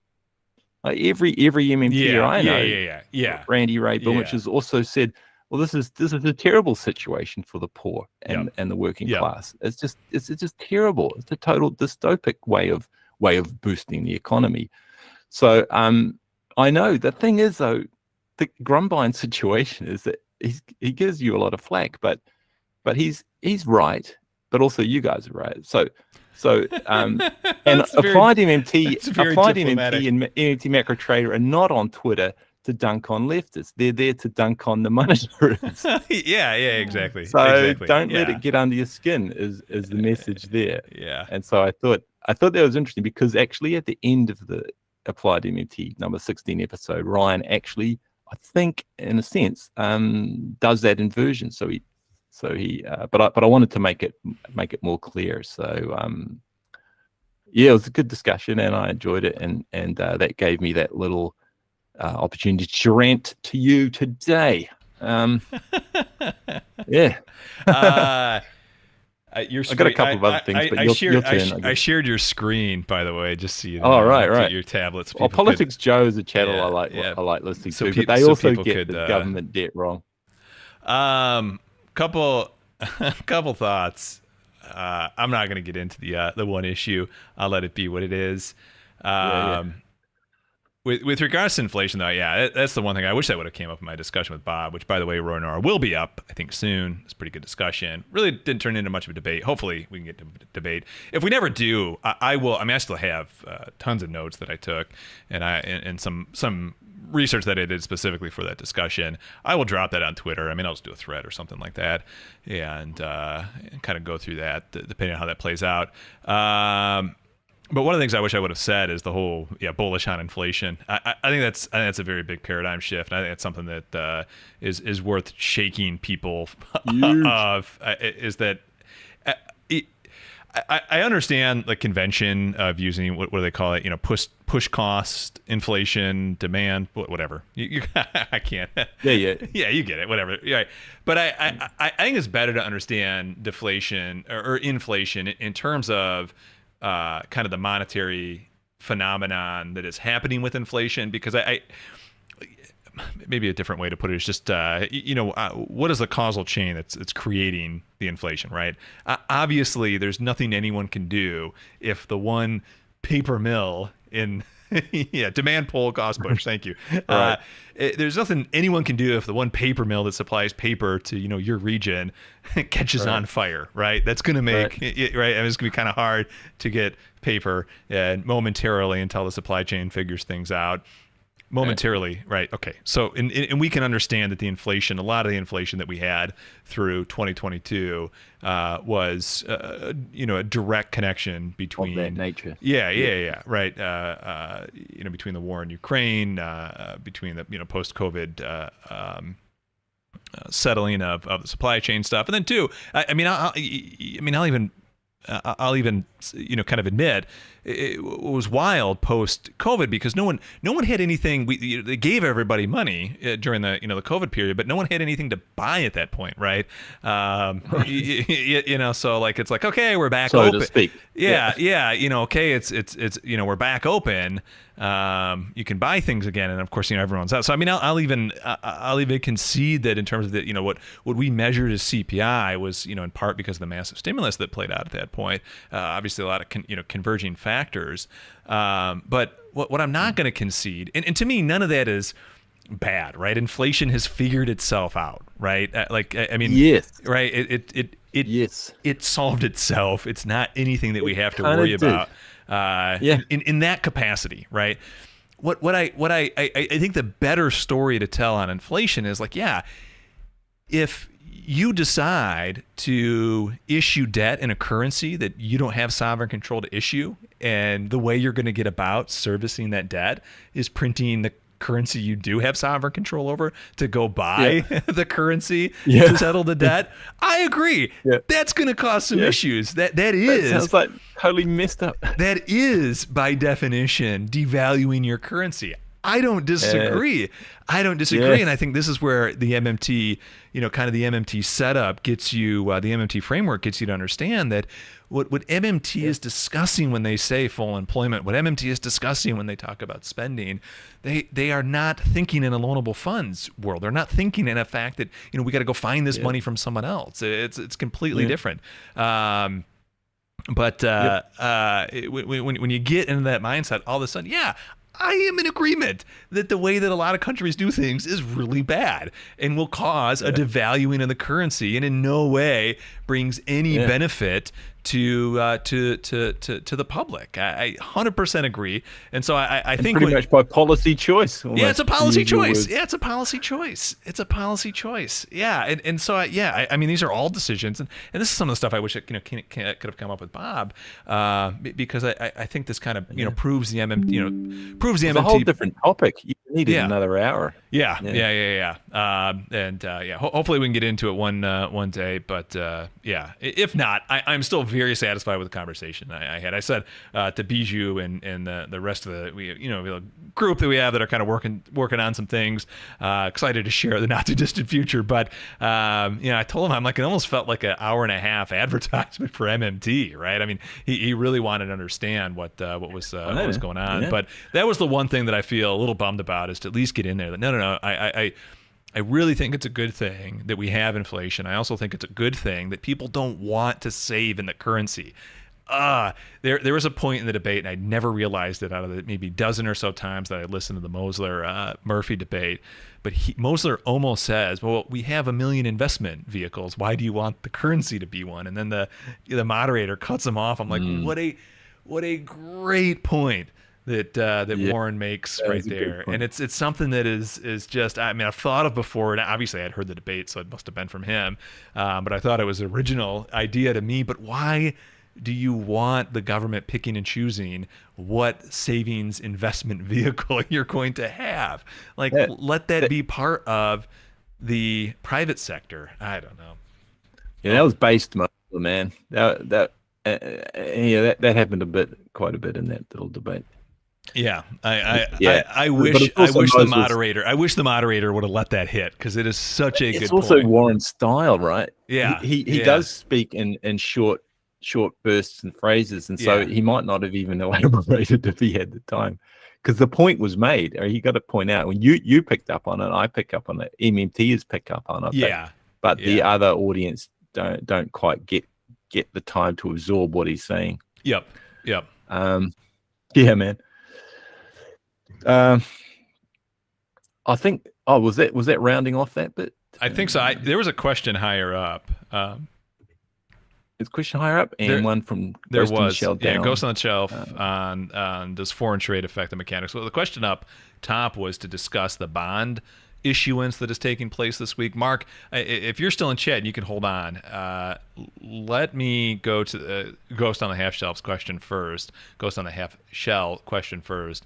And I'm wondering, I just want some clarification. When you say, does foreign trade affect the mechanic of inflation? Is that what you're referencing when you say that? Sounds like it, right? That mechanic. Let me think this through. Absolutely. Yeah. Depending on if you're a net exporter, net importer, inflation and what you might call a devaluation of the currency is definitely going to have an effect on what you would prefer. Relative to some sort of other competitor. Go ahead Bijou. But I mean, underneath all the foreign exchange dealings and transactions, which are a little bit like what do you call it, not parasitic, but they're an unnecessary perturbation on your trade, because you do have to worry if currency speculation occurs that erodes or appreciates your exchange rate, like for no other good reason, nothing to do with your actual export fundamentals. So that's a perturbation. But beyond that, trade is trade. Like, you usually get the same number of microchips or automobiles for the same number of apples that you give away. I've looked at that. It's pretty amazingly constant. I mean, I could do a bit more explanation, but I just look at some of these things because it's not my profession. I don't get paid to do it, but from time to time, it's interesting exercise to just go and look at the real terms of trade. You just adjust for the currency, for the exchange rate at the time, and the real terms of trade are so steady and constant. It's kind of amazing. And so, in real terms, you almost always have trade parity. So the point about the exchange rates deteriorating or appreciating is a rebalancing operation. And if you listen to Warren Mosler on that, it's like he says that again, there's a policy choice to be made if the currency exchange rate goes in one direction or the other, and that has passed through inflation or other social consequences that you don't want to happen. Like, for instance, your export oligarchs suddenly getting really wealthy because your domestic wages are going down, and their customer is a foreigner, not your citizenry, and so they are kind of like, they are not nice people to you. Their customer is not you; it's the foreigners, and so it's like you can always make those adjustments with a change in tax. You can tax exports get rid of all your get rid of all the tariffs, but you can tax exports, and then you can also use other just fiscal policy to redistribute internally. And if that comes with inflation because you're redistributing to the base of your economy, to the lowest paid workers, that's a good thing. And again, you can call it inflation, but it can also be just a one-off adjustment. And so it's not like you're beholden to just markets all over the place, even on trade. You can, if your trade, real terms of trade deteriorate some way, you can always make some internal adjustments for that. And I know all you guys know, but for anyone who's maybe new listening in, the way Mosler describes it is that a change in the exchange rate is really just determining who gets to play more golf and who gets to go back to work in the factory. Internally. And that is a policy decision that governments has something to do about if they want to. If they're neoliberal, they don't want to. They want to depoliticize everything. And so, what's the point of having government at that point? Take them over. Not January 6th style, please. But, intellectually, thanks for qualifying. Educationally. Thanks for qualifying. Yeah. Take them over peacefully, non-violently. That's another thing that came out recently. I was listening. Oh yeah, Michael Cruz. So I'm often sharing things with Cruz in the chat here because he's a rugby fan. So we often chat a bit of rugby. But if I share something, he'll often share something back at me, and he gives me a link to this guy. I forget his first name, Ricks. I want to say Don, just because it sounds right, but I can't speak and Google at the same time. No worries. But this guy Ricks, he's an interesting guy. He's a war historian and kind of analyzes warfare. But he's a progressive guy, and he does these talks about how the civil rights was won in part because the leaders of the civil rights movement regarded it as a war. So they took military strategy, but they also read Gandhi, who was a bit of an asshole. Let's not forget that Gandhi was in favor of the caste system. But in terms of getting the British out of India, I think he had some other shortcomings as well. Yeah, don't meet your heroes, they say. Oh, except Warren Mosler. If it's okay to meet your heroes if they're really good people, right? So, I'm referring to last week. Go back, listen to last week's episode. I talk about how Warren phoned me up to talk physics. Okay, but getting back to this Ricks guy, he's really interesting because he talks about how the civil rights victories were military strategy victories. They planned things, and they practiced their demonstrations in Mississippi, restaurants and wherever they went to sit down and just ask for a cup of coffee, and they knew they would get things thrown at them, abused, beaten, and they practiced it. So they practiced with each other. We're going to practice this, and we're going to abuse each other, kind of like for practice. It's just military training. It's what you do, right? If you're training for a fight. But their method in the end was non-violent. So they learned from Gandhi too. So it was a war. It was a military operation. It was meticulously planned, well executed. Discipline was key. It wasn't just some sort of hippie protest kind of thing moving things along. It was much, much smarter than that. And my Warren Mosler's debt is being. Yeah, so thank you, Ty. It was fascinating listening to this guy, and it was pretty cool. So I think there's that sort of thing that has been missing from grassroots social movements of today. I think they're not that well organized. They're not disciplined, and it's because who's actually doing this? People who are coming from already a position of privilege in society, don't sort of feel the need to have that discipline, to have that kind of feeling that it really is warfare that we're up against neoliberalism, against unregulated, extreme capitalism against the climate and so forth, against the fossil fuel industry and so on. And talking of that, fossil fuel industry, it's got to be very meticulous the way we plan that, because you cannot just tell fossil fuel workers to, stop working. You have to provide them a job. And you have to provide alternatives. Yep. And you have to have a transition because so much of modern society relies on the organic chemical feedstocks that come from oil. Yeah. So, you just don't want to burn the stuff, or if you burn it, you want to capture the CO2 and reuse it. But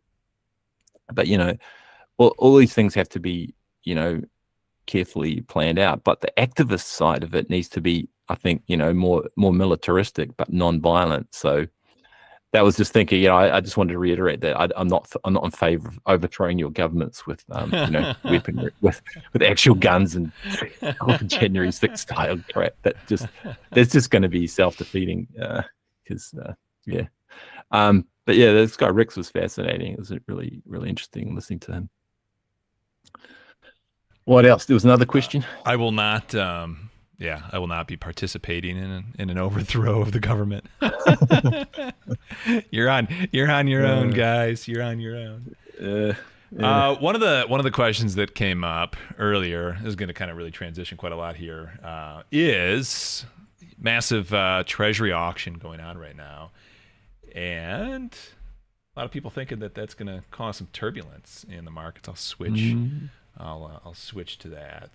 Maybe, I don't know, maybe today's turbulence can be, whoops, that's not what I want to do. Maybe today's turbulence can be attributed to just that. There we go. It was like 270 billion in notes and bonds that need to be issued. So what's going on is in order for the government to spend, it has to borrow first. That's the first step, right? Just want to make sure everyone's awake, listening at home. What the way it does work, though, jokes aside, is the Treasury does spend out of its account at the Fed called the Treasury General Account. They've got an account at the Fed, and that's what they actually spend out of. And the only way for the government to spend is through that account. The only way to get revenue into that account to spend is through taxes or through the issuance of bonds.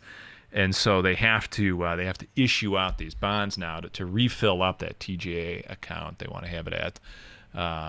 Roar Nora, check out the first half of the video. I went into a lot of detail on that, but I can hit on it again. But they need to get these treasuries issued. The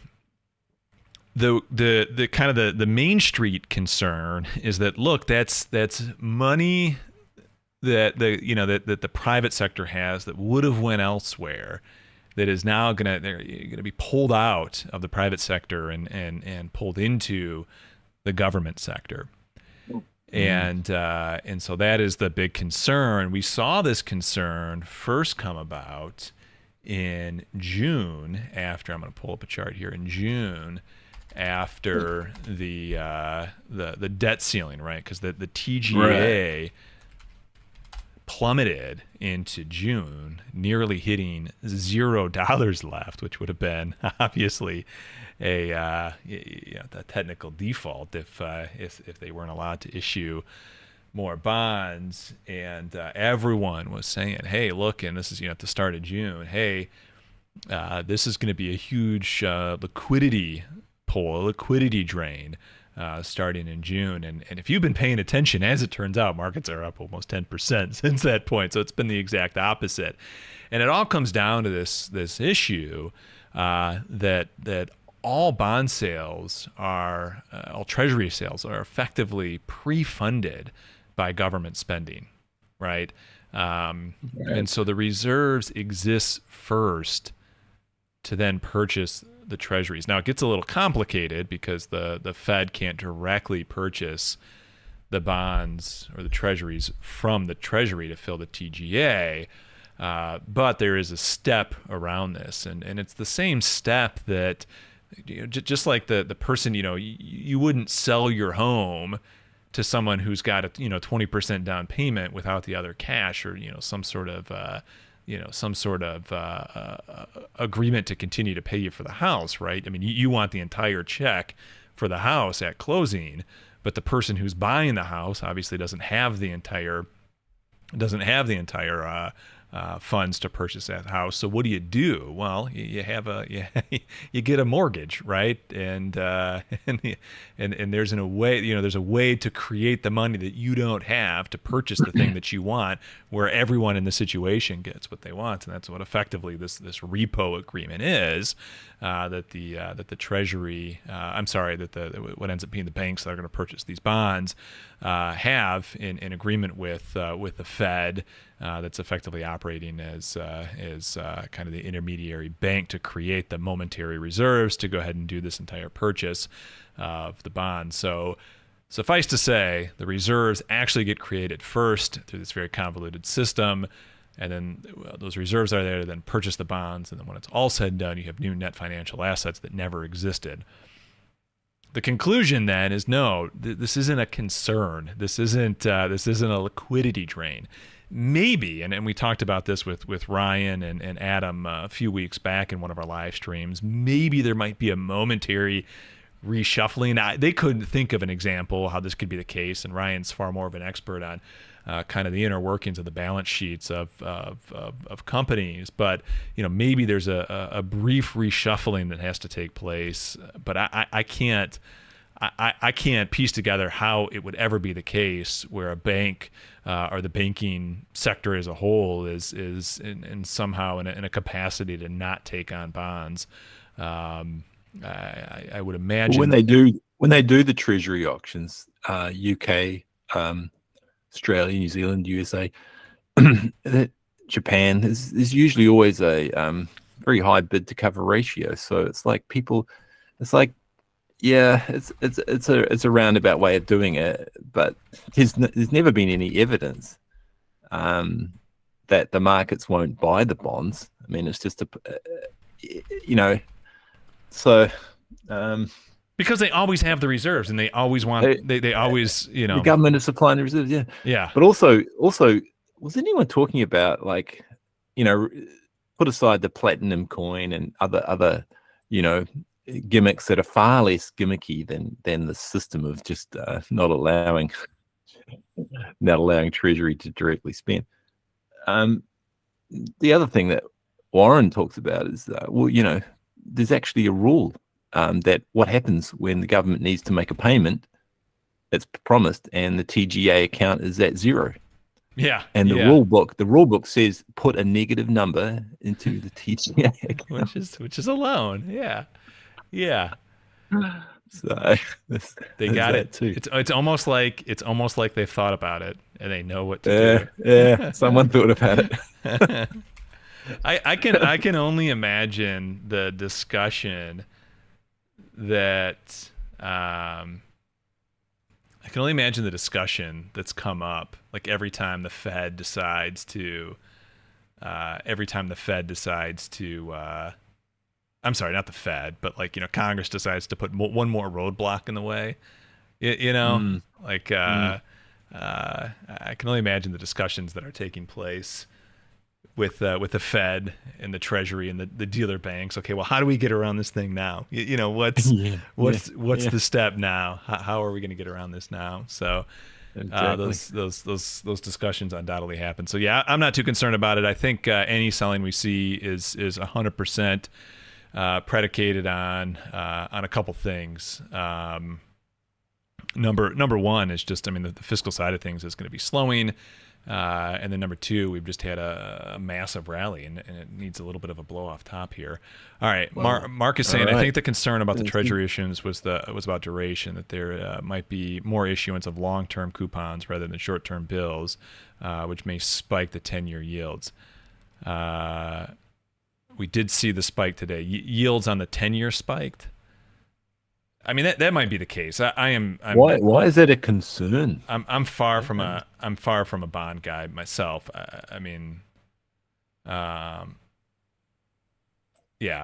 It's just I understood what you meant was the yield spike, Mark. Yeah.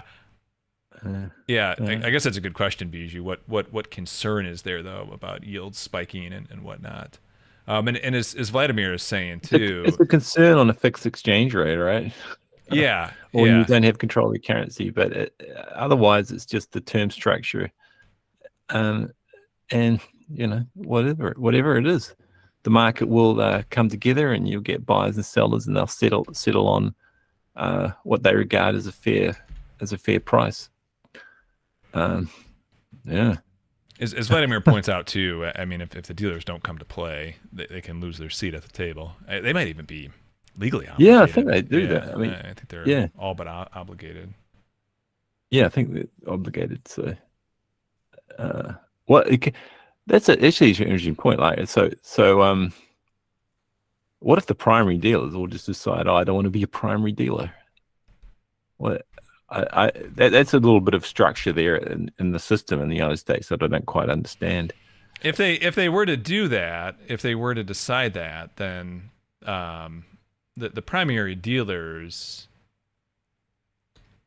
the primary dealers would lose effectively they'd effectively be able to lose the ability to purchase the bonds at the cheapest price possible, right? So I mean, their business model is to then sell those for a spread. That's right, but I mean, they could just decide, I don't want to be in that business anymore. Yeah, I'm not saying it'll happen. I think it's a lucrative business because well, it seems to be. Although Warren talks about how it wasn't such a great thing when they were in that, but it's not like they're making a lot. But maybe they are these days. But anyway, it's just a theoretical question, like, Mark, I listened to his Dampened Spring on Twitter, and he's been making this argument. I've been trying to understand it. I just don't get. I understand that balance sheets need to be balanced in a certain way. I understand implications of the need to diminish any convexity effects, any duration effects. I get that those are all things that banks are trying to mitigate and have to mitigate actively through making sure the compositions are right. I can understand that affecting the bond market itself. And I can even maybe on the very short-term basis understand why that might interrupt what would have otherwise been some temporary space for something that's maybe a little bit higher yielding in terms of return and therefore risk. Right. But I don't. Yeah, that makes sense. I don't see it as a long term. I guess where's the transition mechanism into what I would just say risk assets, right? I mean, where's the transition mechanism there? I haven't been able to figure it out yet. And I mean this sincerely. I mean, if you have a link or something like that, if you're on Twitter at MMT Macro Trader, hit me up, send me the link. I'd love to listen to someone who's can put a little bit better understanding than I seem to have on how that transmission would hit risk assets from a bank's standpoint. Because at the end of the day, if the only way that I can see this, this happening is if the banks are like, hey, I've got some stocks here, but I'd rather be holding bonds. Therefore, I sell stocks. That's that's the only way. Yeah, I can see that kind of playing out, and I guess I just don't see it. I don't know. Yeah, and again, I don't know. It's not creating any serious fragility or anything like that. It's just a readjustment of what assets people want to hold. I think I don't want to.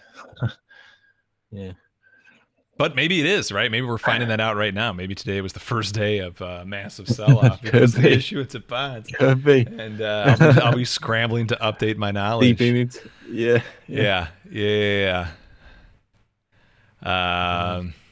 Anyway, those are my thoughts. Seems reasonable to me. Yeah, Mark, hit me up on Twitter if there's something you'd want me to kind of watch and then think through. I'd be happy to. I'd be happy to go there. Yeah, Josh, I'll change the name of the channel to. I was moderately wrong. My reply guys on Twitter were right. Speaking of which, if you're not following me on Twitter, you got to follow me on Twitter because. Mark, when you say bullish, you mean bullish for equities, bullish for stocks? Again, it's what the Dampened Spring guy was saying, but I couldn't piece it together. Yeah, I'll change the name to okay, perfect. Yeah, hit me up on Twitter. We can discuss further. I really would. It's yeah. I'm sorry, Twitter no longer exists. X.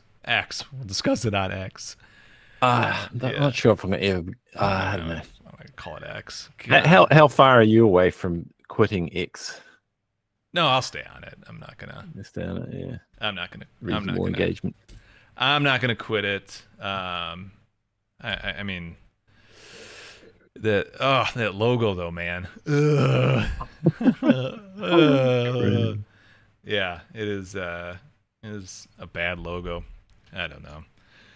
Yeah, he's really there is the unfortunate. theory that he wanted to ruin it, right? Oh, it was like a just to a benefit to society, so we can all go on our merry ways.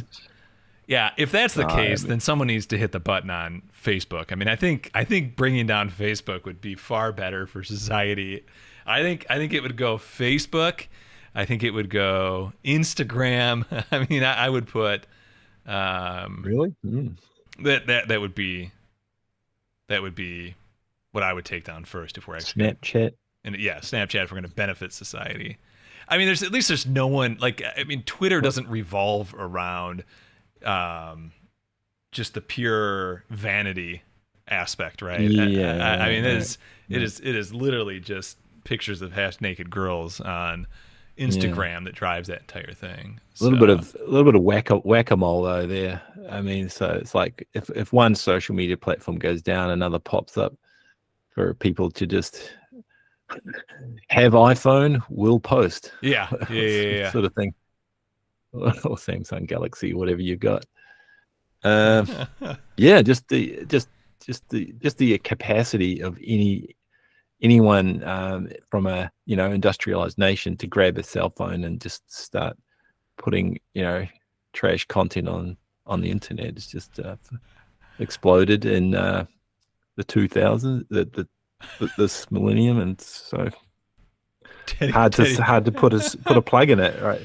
You have to sort of start thinking about rationing some of these things if they're actually real energetic energy as an electricity drains that are non-essential that we should be getting rid of. It's an interesting question, isn't it? Like compared to fossil fuel emissions, what exactly is the burden from posting a lot of trash on the internet? God. It's got to be up there, right? It's got to be sort of slowly getting up there.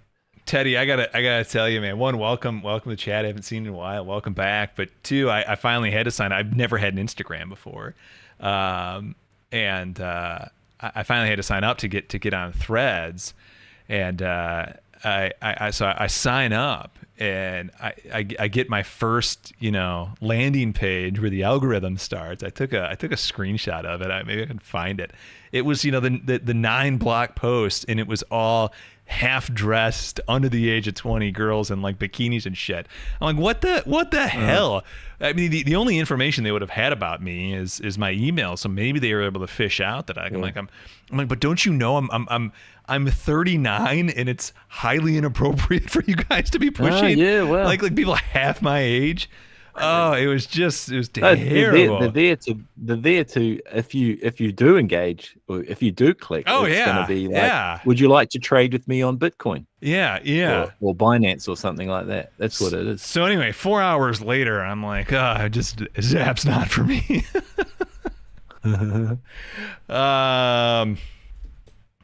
Yeah. So I finally have an Instagram, but Josh got the joke. Thanks, Josh. I appreciate it. I'll have to work on the delivery. Indeed. It's 10 o'clock. We're off the rails, man. We're off the rails. Rowan Nora had a question on what do you think about Michael Hudson? Bill Hudson. And the follow-up was imperialism helps retain favorable exchange rates. I'm sorry. Handle that one, or I didn't see that question. Rowan Nora probably okay. scrolled off the top of the screen. Okay. If we're done with Twitter X, that imperialism. Say that again. Oh yeah, Oh, seems to imperialism. me imperialism helps retain favorable. Yeah, yeah. Yeah, super imperialism is basically economic, financial imperialism. And yeah, so if you can con other countries into thinking they need your currency, then you're on a goose that's laying golden eggs trajectory. So yeah, that can definitely help you get cheap imports and favorable terms of trade that way. You I, really think the U.S. Has had an advantage in imports, favorable terms for imports because of set of imperialism? I don't think so.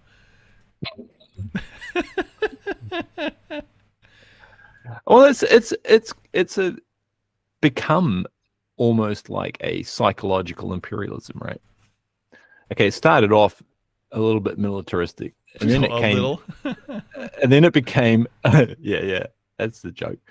And then it became economic, like financial, and then nowadays it's almost like just running auto, just psychological. Yeah, Other countries think they need to borrow from the IMF. What's that all about? So yeah, that's just a terrible tragedy that of our times. I think should just go away. But then poor Douglas won't get cheap imports, so I have to send you little Christmas breezy parcels. I'd have to go back and do real work. Yeah, sorry. And people these days, they just don't want to work. It's no matter how much I say, people will still go and borrow from the IMF. What can I say? It's just like, I'm doing my best here, guys. Yeah. All right, it's the third hour, man. Again, we can get again off on the a rails now. fiat non-convertible currency. You don't really have to care about your actual exchange rate. It's just that the way the psychology works at the moment, it benefits the USA for sure. All what right. was that? Are we at 2 hours or something? Yeah, we are at 2 hours. Obviously, we started 15 minutes late because of my connections. You know what I think I'm going to do next week? I think this is going to very, very much upset the family, but I think I will reset the router before I go live next week, because this is twice now recently I've been having that issue. Yeah, we're into the home stretch. I'm tempted. You know what I'm tempted to do tonight? For those of you who have made it this far, is do a little market. Just go down the full lineup, do a little market recap. I don't know. Is anyone interested in that? You guys want to get really off the rails and just talk about whatever? You guys let me know. Bijou, if you have any ideas, go for it too. But I got most of the serious stuff off my chest today. So unless you want to talk like philosophy,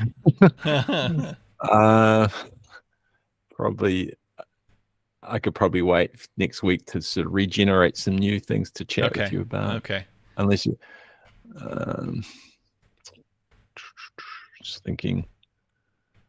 What else? Market recap. You could give the chat market recap or more deep MMT. Gears and wheels behind the scene, or whatever you want to talk about. Yeah, chat. If there's anything you want us to bring up. You know what I got to do? I really, this stupid emoji button thing that floats the emojis over chat is very addictive, and I think I can create custom ones for members. I might do like $1 membership or something like that. I don't know. Find something to donate it to get some more emojis in chat. I think that would be kind of fun. I don't know. What is it? I think it's just literally for you to press a button to keep you interested in chat for higher engagement. And then I think what you can do,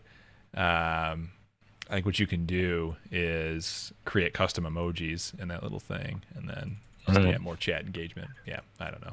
Goodness me, what creativity will blossom? Yeah, you never know. That'll be interesting. That's what. It's like you have a fatal attraction for the last comment shown. Yeah.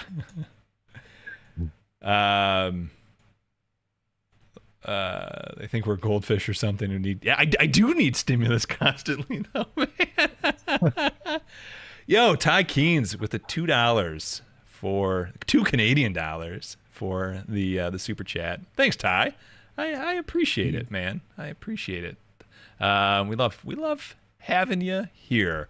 We really do. I would really be interested though if Larry Summers were to come back sometime soon, make a guest appearance.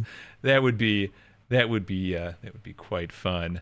If he's a bit like sort of like last year, isn't he? Yeah. I'm feeling the cringe more from these liquidity drains and finance, YouTube, Twitter people. That's where I'm feeling the major cringe from at the moment. We need a character from that world to enter in the chat. The only liquidity draining that's happening is their trading accounts. It's been draining into mine. Whoa. Got him. Ring him up, baby. Ring him up. God, yeah, that was. Jeff Snyder's losing his mind. I haven't listened to him in a while. What's his take right now?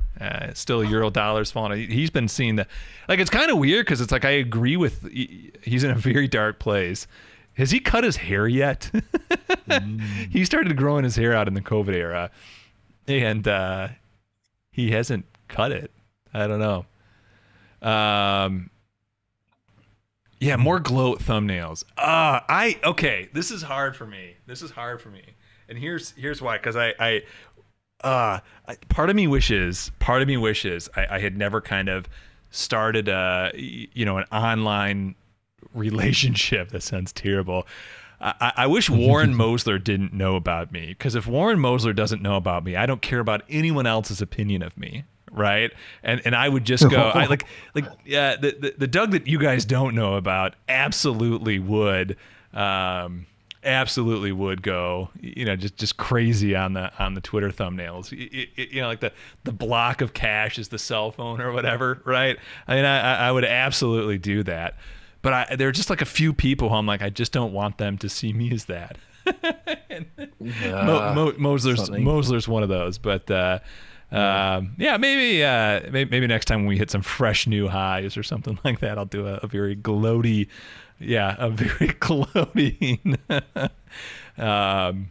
thumbnail and some. I had at least what I thought was a funny tweet today, but apparently there's not enough millennials out there who understand 90s music well enough. They'll probably include me. No, I know. I am indebted. Yeah, I'm absolutely indebted to Ken, to Mosler. I mean, coming on here and shouting me out all those months ago. That really kicked a lot of growth off for us. So yeah, I agree. I really am happy that Mosler stumbled across what we had to say and will forever be in his debt for more than one reason.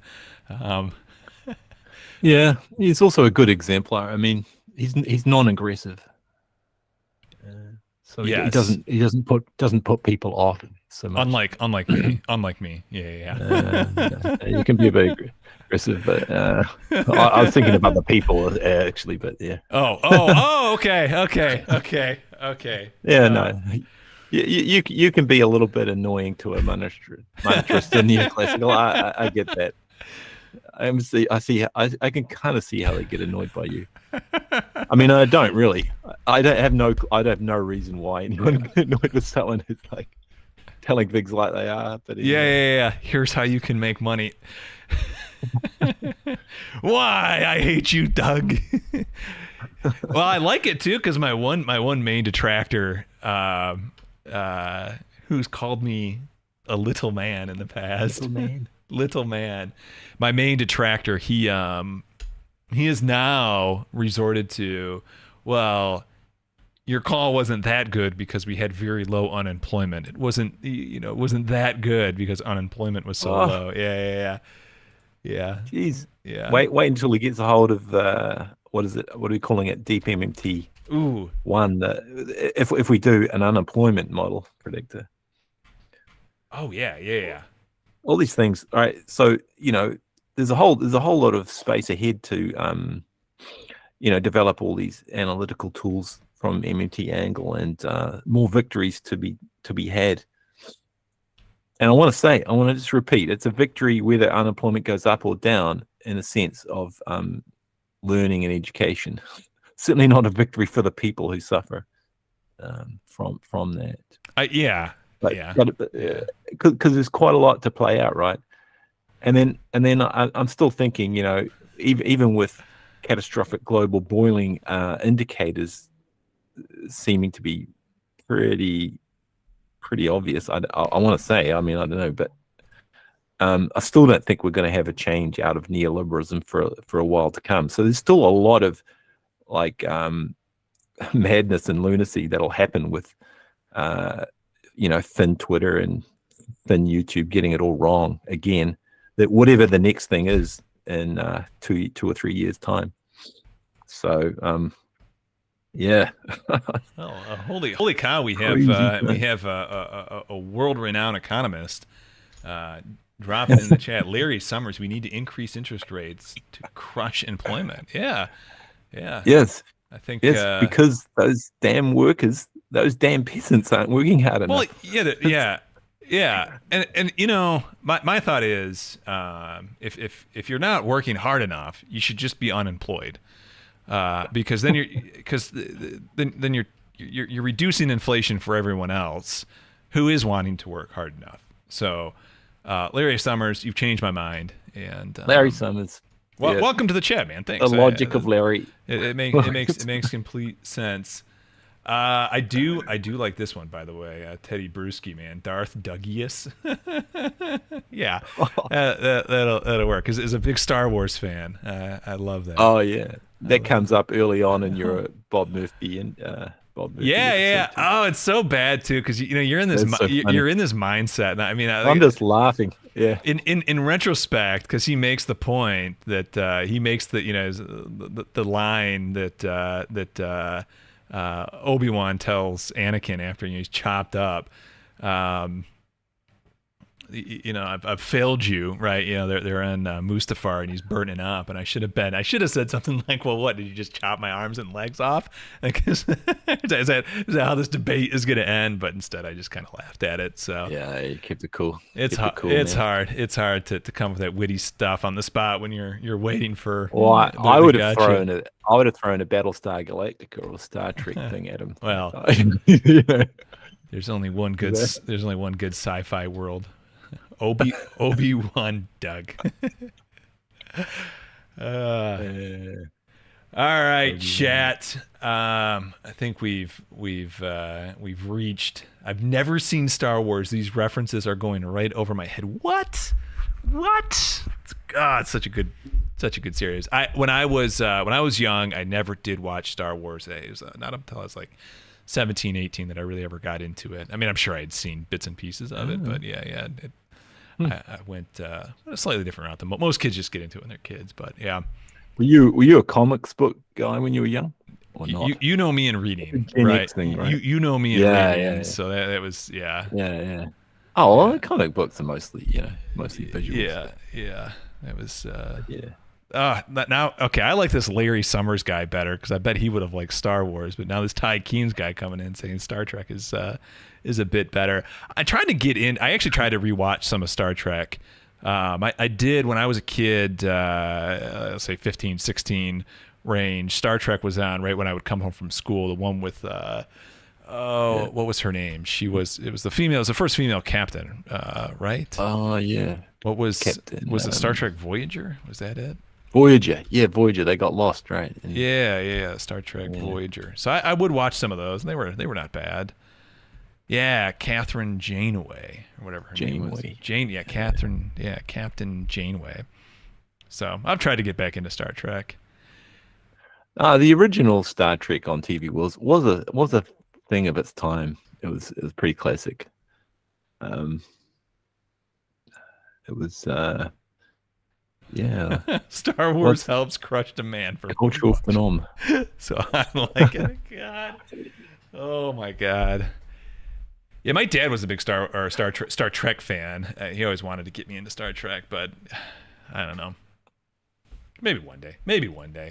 All right, man. We are really getting out into left field. Amazingly, viewership isn't falling off a cliff at this point. But I think my energy is about to fall off a cliff. Why don't you hit a few more points if you want to, Bijou, and we can start to get to the end. I could go for lunch right now, so yeah. I will call that it.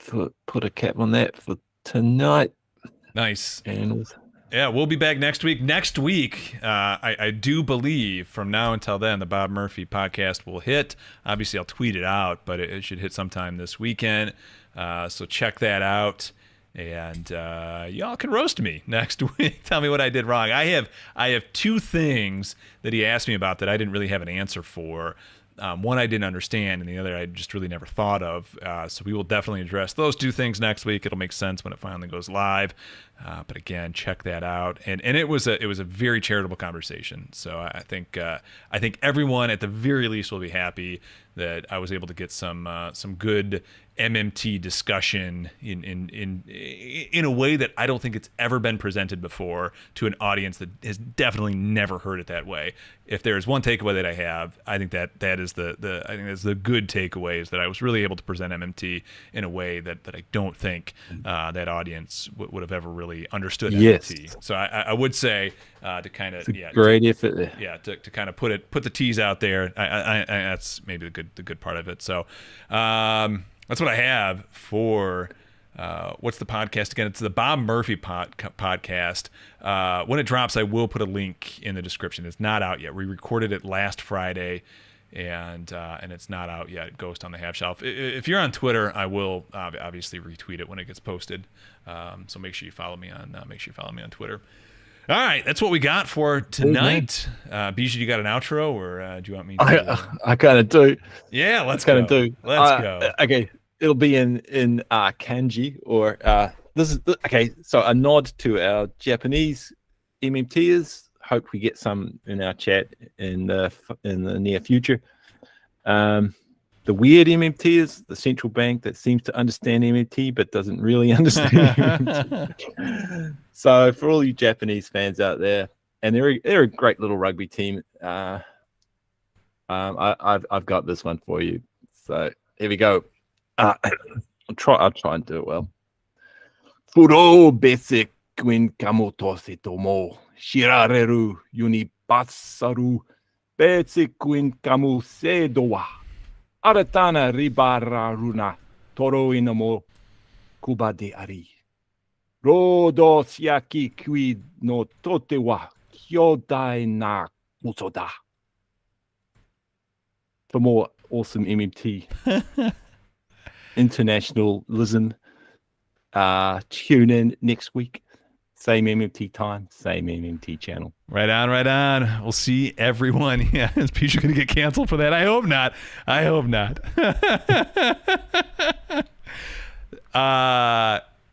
We'll see if YouTube Translate will be able to pick up what was actually said. This will be the thing. It'll be really interesting to see how speech to text. Yeah, Google puts that in the transcript. I'm looking forward to that one. All right, everyone. We'll see y'all next week. Thanks everyone for hanging out. Good night. Night.